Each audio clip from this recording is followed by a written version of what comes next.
cost, the crime, the corruption, and the cover-up. But now we know that he cannot protect our people or our country, that Trudeau has been covering up for years.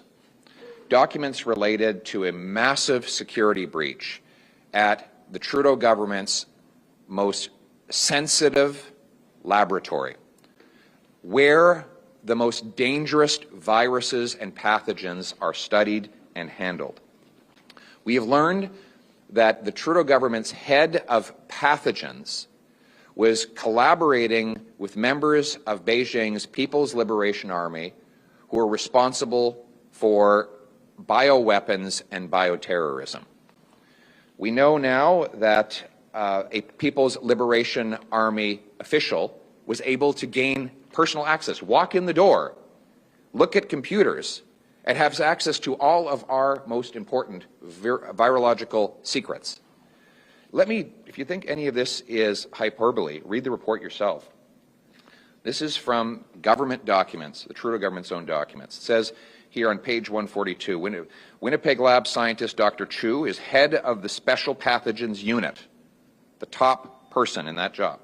According to documents on page 242, quote, represents a serious and credible danger to the Government of Canada as a whole, and in particular at facilities considered high security due to the potential for theft of dangerous materials attractive to terrorists and foreign entities that conduct espionage to infiltrate and damage the economic security of Canada, end quote. It states further on page 239, investigators assess that Dr. Chu communicated with foreign entities during her trips to China. The evidence obtained from interviews and from information collected from the electronic content of her devices reveal that this is indeed the case. As a subject matter expert with access to sensitive information and dangerous materials, Dr. Chu presents a realistic and credible threat to Canada's economic security when conducting repeated and clandestine meetings with foreign entities, end quote. Then it says Dr. Chu conducted joint research with the Major General Chen Wei of the People's Liberation Army, who, according to page 236, is a noted top virologist at the Academy of Military Medical Sciences and is China's chief biological defense expert engaged in research related to biosafety, biodefense, and bioterrorism. Bioterrorism, end quote. And these are documents, this is right out of the government's own documents. Trudeau, what did he do when he found out about this? Did he immediately inform Canadians of the breach? Did he fire anybody? No, no one was fired. Did he call an inquiry to get to the bottom of it? No, he didn't do that either. Instead, he covered it all up. He defied 4 parliamentary orders to release these documents. When the Speaker tried to get them, he sued the Speaker to cover this up. He said it was all for national security, but now we know from a committee composed of 4 members of Parliament, including 1 Liberal, and 3 judges, and I quote, the information appears to be mostly about protecting the organization from embarrassment for failures in policy and implementation, not legitimate national security concerns, and its release is essential to hold the government to account. In other words, there was no national security reason why we couldn't have had this before. It was only because Trudeau didn't want the embarrassment before an election.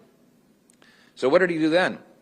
He collaborated, knowing this, he collaborated with Beijing to buy a vaccine for COVID.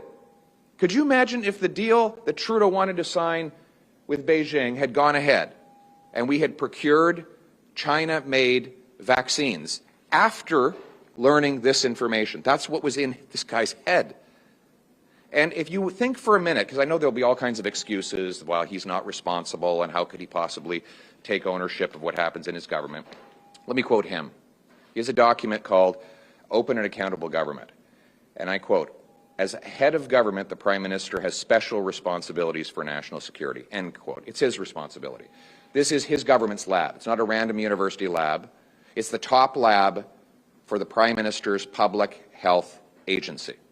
And he is exclusively responsible for the machinery of government as Prime Minister of the country. So this is on Justin Trudeau. I will add one last thing. Not only did he cover it up, not only did he try to get a vaccine from China after knowing this, he called a snap election to make sure that the voting would happen before this came out. And what happened in that election? Beijing interfered to help him win it. This is a man who says he admires China's basic communist dictatorship.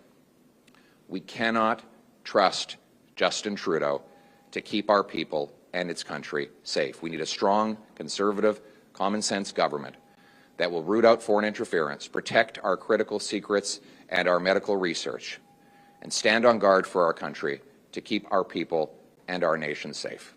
On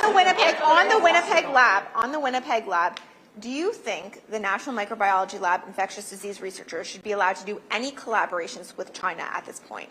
No. Can you explain why? Because we know that in this instance that our highest placed, most sensitive lab was infiltrated by people who collaborated with the People's Liberation Army, who did not reveal any of their ongoing partnerships with the regime in Beijing, and who transferred materials from our most critical lab containing our most dangerous viruses over to Beijing and worked in collaboration with the Wuhan lab. So I don't think this is the kind of collaboration we want. We should be collaborating with like-minded democracies that we can trust, not those that want to attack our interests.